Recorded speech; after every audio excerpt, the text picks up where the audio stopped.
Hi, dear bankers. Welcome to EduTap. This is Jab on the Go series of Indian economy and Indian financial systems. And today we are going to cover the topic of World Bank. ठीक है, world bank जो कि एक बहुत ही important organisation है. अगर मैं international organisations की बात करूं तो it is one of the most important international organisations. तो आज हम समझेंगे कि वर्ल्ड बैंक एक्चुअली होता क्या है, इनका रोल क्या होता है और कौन कौन से इंटरनेशनल इंस्टीट्यूशंस हैं जिनसे मिलकर वर्ल्ड बैंक बना है. Right? So before we move ahead, let me tell you कि jab on the go for the people who are watching it for the first time, let me tell you कि jab on the गो ये जो series है ये हम लेकर आए हैं ताकि चलते फिरते जब भी आपके पास टाइम है आप कोई एक टॉपिक जो है इन वीडियोस के जरिए अपना क्लियर करें, कॉन्सेप्चुअल क्लैरिटी लें और एंड में आते आते हम क्वेश्चंस भी प्रैक्टिस करेंगे तो उन्हें भी अटेम्प्ट करने की कोशिश करिए. ये जो छोटा सा स्टेप है it will help you a lot towards your preparation journey. साथ ही एक डॉक्यूमेंट हमने प्रिपेयर किया है जिसमें आपको previous year questions, most important MCQs and most important topics जो है एग्जाम से रिलेटेड वो मिल जाएंगे. बहुत ही इंपॉर्टेंट है देखना कि किस तरह के क्वेश्चंस एग्जाम में पहले पूछे जा चुके हैं ताकि आपको पता हो कि कौन सा टॉपिक कितनी डेप्थ में पढ़ना है. राइट. सो उसके लिए you can refer this document. इसका लिंक आपको डिस्क्रिप्शन में मिल जाएगा and it is absolutely free of cost. So do check it out from the link given in the description. So World Bank होता क्या है? देखो, है तो ये एक इंटरनेशनल ऑर्गेनाइजेशन, ठीक है, जो कि मदद करती है अंडर डेवलप्ड नेशंस की, है ना, और नेशंस को बेसिकली फाइनेंशियली बिल्ड करने में मदद करती है. But let's go a little in the past और समझते हैं कि वर्ल्ड बैंक फॉर्म कैसे हुआ. तो बेसिकली वर्ल्ड वॉर टू की जो डेवस्टेशंस हुई थी, है ना, जो तहस नहस मची थी यूरोप में, उसे रीबिल्ड करने के लिए ये ऑर्गेनाइजेशन ओरिजिनली फॉर्म करी गई थी. ठीक है जी. Officially called United Nations international bank. ठीक है, यूएन इंटरनेशनल बैंक के नाम से फॉर रिकंस्ट्रक्शन एंड डेवलपमेंट. ठीक है, so international bank for reconstruction and development, IBRD, इस नाम से ये ओरिजिनली जाना जाता था. और इसका मेन एम था to alleviate poverty and development of nations. ठीक है, पावर्टी को खत्म करना कंट्रीज में और नेशंस को ओवरऑल डेवलप करना. ये कहीं ना कहीं largest development bank in the world जो है वो था और अभी भी है. So provides financial help, policy support and helps in project backed by government. So government nation की डेवलपमेंट के लिए अगर कोई प्रोजेक्ट बना रही है तो वर्ल्ड बैंक उस चीज को बैक कर सकता है financially by providing financial aid. ठीक है जी. तो वर्ल्ड बैंक जो है, वर्ल्ड बैंक अकेला नहीं है, it is a group, world bank group, and it is a organisation of, या it is a collection of 5 international organisation. 5 international organisation है. तो कहानी ये है कि बेसिकली वर्ल्ड वॉर टू के डेवस्टेशन से उभरने के लिए ये बैंक बना जिसका नाम था IBRD. ठीक है जी, international bank for reconstruction and development. और यही बाद में आगे जाकर इसमें 4 और ऑर्गेनाइजेशंस जुड़ गई और ये बन गया आपका वर्ल्ड बैंक. ठीक है, world bank group basically. So ownership and voting यहाँ पर भी मेंबर कंट्रीज की रहती है. जो भी कंट्रीज मेंबर हैं वर्ल्ड बैंक की वो अपना वोट कास्ट कर सकती हैं, इंपॉर्टेंट डिसीजंस में हिस्सा ले सकती हैं.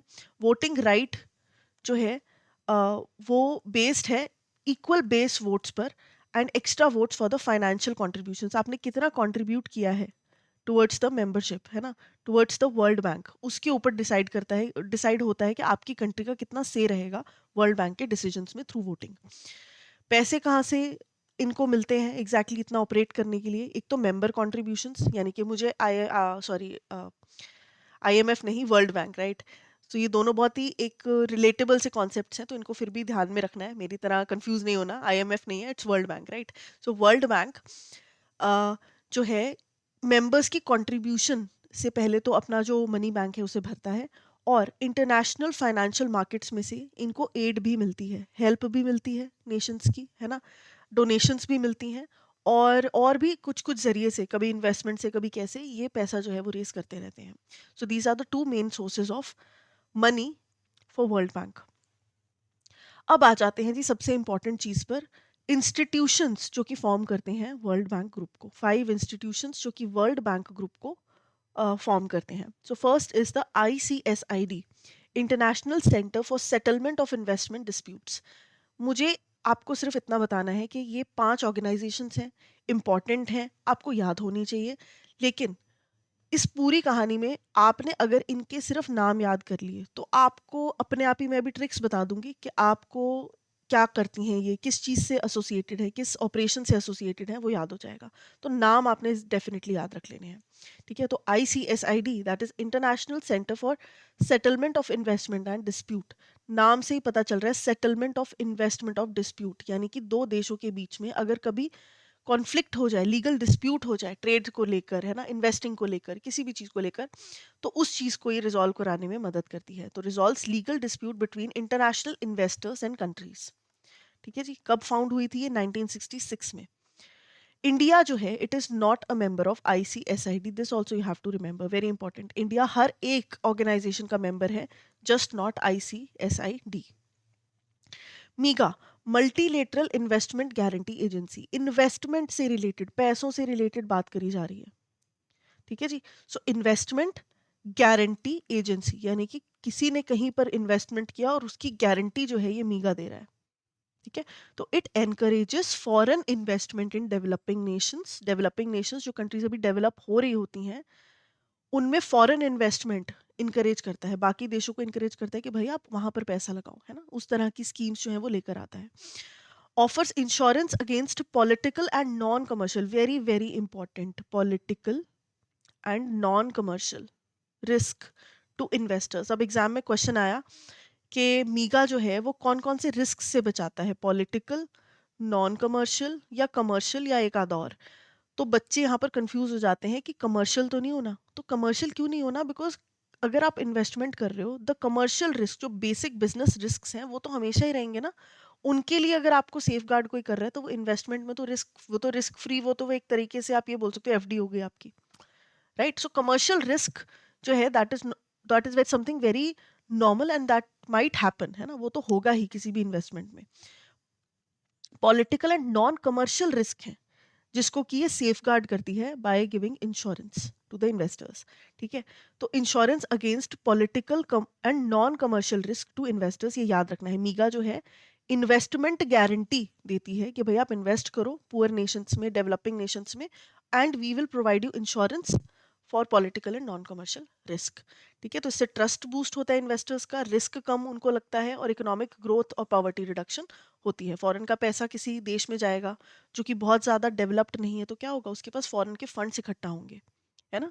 जब लेट्स से आपको याद होगा 90s में हमारा बहुत ज़्यादा BOP क्राइसिस आया, है ना, तो उसके बाद से हमने लिबरलाइजेशन कर दी, हमने ग्लोबलाइजेशन कर दी। क्यों करी?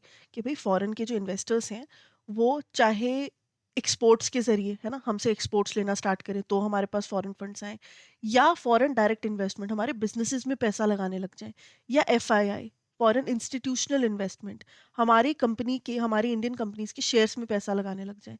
कहने की बात यह है, फॉरेन का पैसा जब आएगा, फॉरेन रिजर्व्स हमारे बेहतर होंगे और उस एरिया में हमारी फाइनेंशियल हेल्थ जो है वो सुधरेगी। सो IFC, इंटरनेशनल फाइनेंस कॉरपोरेशन, अब जहां पर फाइनेंस कॉरपोरेशन आ गया मतलब फाइनेंस कंपनी, यानी कि प्राइवेट सेक्टर इन्वेस्टमेंट के लिए ये बना है। ठीक है, it promotes private sector investment in the developing countries. ठीक है, तो कंफ्यूज नहीं होना। ICSID क्या है? लड़ाई बचाने के लिए है। मल्टीलेटरल इन्वेस्टमेंट, मीगा जो है क्या है? गारंटी प्रोवाइड करता है बाय प्रोवाइडिंग इंश्योरेंस, किस चीज के against? Non commercial and political. IFC क्या है? International finance corporation, private sector investment in developing countries, reduce poverty by improving living standards through business growth. तो बिजनेसेस में ग्रोथ करवाता है। जो कॉरपोरेशन है ना, इसके नाम में ही कॉरपोरेशन क्या होता है? कंपनी। कंपनी इसको फाइनेंस करता है। प्राइवेट सेक्टर इन्वेस्टमेंट्स जो है वो करता है डेवलपिंग नेशंस में। इंडिया जो है बिगेस्ट कंट्री ऑफ एक्सपोजर रह चुकी है, जिसको काफ़ी ज़्यादा इन्वेस्टमेंट मिली है IFC से। तो ये सब फैक्ट्स हैं, याद रख सकते हो। बाकी IFC करता क्या है, that is the prime thing that you have to remember. IDA, international development association, ये यहाँ पर क्या, कहीं पर आपको मनी, कॉरपोरेशन कुछ नहीं दिख रहा ना। इंटरनेशनल एसोसिएशन, जहाँ पर मिलकर सब साथ में आते हैं डेवलपमेंट के लिए। तो ये बहुत वेलफेयर से वाली चीज़ लग रही है ना, नाम से मुझे। तो याद रखना है कि इंटरनेशनल डेवलपमेंट एसोसिएशन, डेवलपमेंट मतलब जो पुअरेस्ट कंट्रीज हैं, जिनको और कोई नहीं देख रहा, उनको वर्ल्ड बैंक देखेगा। ठीक है, उन्हें बहुत कम रेट्स पर लोन्स प्रोवाइड किए जाएंगे, ग्रांट्स प्रोवाइड किए जाएंगे, है ना। जो भी कंट्रीज बहुत मेजर डेट्स में है उन्हें डेट रिलीफ दिया जाएगा, ठीक है जी। तो इंटरनेशनल डेवलपमेंट एसोसिएशन आपने याद रखना है, it helps the poorest Nations by providing them funds. फिर आ जाता है international bank for reconstruction and development. ये तो वही है हमारा जो वर्ल्ड वॉर 2 के बाद बना है ना, यूरोप को रीबिल्ड करने के लिए। यहाँ पर मेंबर कंट्रीज जो है ये इतनी 189 है। You can still check and update if this number has gone up और डाउन। स्टिल मैं कमेंट सेक्शन में लीव कर दूंगी अगर इससे रिलेटेड कोई अमेंडमेंट है तो, ठीक है जी। तो कमेंट्स एक बार चेक कर लेना, उसमें I will leave if there is any amendment. And इसका रोल है to provide loans and advice to middle income and credit worthy poor countries, ठीक है। Loan and advice to middle income credit worthy poor countries. तो पहले तो ये reconstruction के लिए बनी थी, लेकिन बाद में जब वो रिकंस्ट्रक्ट हो गया, सब कुछ हो गया, तो अब भी तो कोई एम चाहिए ना चलने का। So that is loans and advice to middle income and credit worthy poor countries, ठीक है। तो बेसिकली लोन्स और फाइनेंशियल एड अब ये प्रोवाइड करने लग गई। तो ये यहाँ पर मैंने ये टेबल बना दिया है समरी का। ये जो भी हमने अभी तक पढ़ा उनके फुल फॉर्म्स है और फोकस एरिया है, ठीक है। तो आपको अब now that you know the concept आपको समझ आ जाएगा। IBRD loans to middle income countries, ठीक है। ये जो रिकंस्ट्रक्शन एंड डेवलपमेंट वाला है, लो टू मिडिल इनकम होना चाहिए, ठीक है। Low income countries, middle income countries somewhere ऐसे ये दे देता है loan. IDA specifically poorest countries के लिए है। IFC डेवलपिंग नेशंस के प्राइवेट सेक्टर को बूस्ट देने के लिए है। मीगा गारंटीज के लिए है। और ICSID इन्वेस्टमेंट डिस्प्यूट्स के लिए है। So I hope the concept of world bank is very much clear to you now. Now try to attempt these questions. Which of the following statement is correct? तो यहाँ पर multiple statement question तो है नहीं, है ना, तो easy होगा, एक ही स्टेटमेंट होगी जो करेक्ट है। So IFC makes low interest loans to member countries. FC है ये financial center. First of all it's not financial center, है ना, it's financial corporation. International Financial Center provides grants to poorest countries. IBRD concentrates of high income countries. International Development Association focuses on the poorest countries. तो ये बिल्कुल सही है, answer हो जाएगा option D. MIGA encourages foreign direct investment into developing countries by protecting investors against which of the following? वही चीज आ गई जो हमने बहुत अच्छे से डिस्कस करी है, तो इसमें तो कोई टेंशन की बात ही नहीं है। तो आंसर क्या हो जाएगा? 2 and 3। So now if you're preparing for JAB examination, let me tell you one thing that EduTab कुछ कोर्सेज लेकर आया है जो कि आपकी इस प्रिपरेशन में मदद कर सकते हैं। आपने करना क्या है, आपने edutab.in पर जाना है और जैब के कोर्सेज को स्क्रॉल डाउन करना है। You will come across this page जहाँ पर आपको ये सारे कोर्सेज दिख जाएंगे। इसमें लाइव क्रैश कोर्स है, अगर आपको लाइव क्लासेस के थ्रू सब कवर करना है। मास्टर कोर्स है जिसमें कि आपको रिकॉर्डेड सेशंस मिल जाएंगे कॉन्सेप्चुअल क्लैरिटी के लिए। प्रैक्टिस के लिए यहाँ पर आपके पास chapter wise mocks, full length mocks, solve PYQs रहेंगे। और एग्जाम से पहले यहाँ पर लाइव सेशंस भी कंडक्ट करवाए जाएंगे for your revision. Same cheese individual courses के लिए भी अवेलेबल है मास्टर कोर्स के रूप में। फिर आपके पास आ जाती है टेस्ट सीरीज, अगर आपको करना है सिर्फ और सिर्फ प्रैक्टिस, ठीक है। आपने ऑलरेडी कॉन्सेप्चुअल क्लैरिटी ली हुई है और अब आपको चाहिए कि भाई मुझे सिर्फ प्रैक्टिस करनी है, उस केस में test series is your thing. अच्छा, लाइव क्रैश कोर्स में ना बहुत कम टाइम में, जिनको चाहिए कि नहीं हमें ज़्यादा टाइम नहीं देना, हम एक ही स्ट्रेच में एक ही बार ख़त्म करना चाहते हैं और जल्दी जल्दी, तो उनके लिए ये ज़्यादा अप्रोप्रिएट है बिकॉज 2 आवर्स की क्लासेस हैं और 15 डेज में हम एक कंपोनेंट को कवर करेंगे with the help of a 2 hour class, मतलब every day a 2 hour class, right. तो ये काफ़ी इजी रहने वाला है। और इसके अलावा अगर आपको चाहिए कि एक बार ट्रायल कोर्स कोई देखना है तो this is 3 hour trial course जो कि आप चेकआउट कर सकते हो। और इसके अलावा यूट्यूब जो कंटेंट है वो तो है ही, ठीक है जी। तो I hope this information helped. Do let me know कि आज का सेशन आपको कैसा लगा and I will see you in the next class. Thank you everyone, have a wonderful day.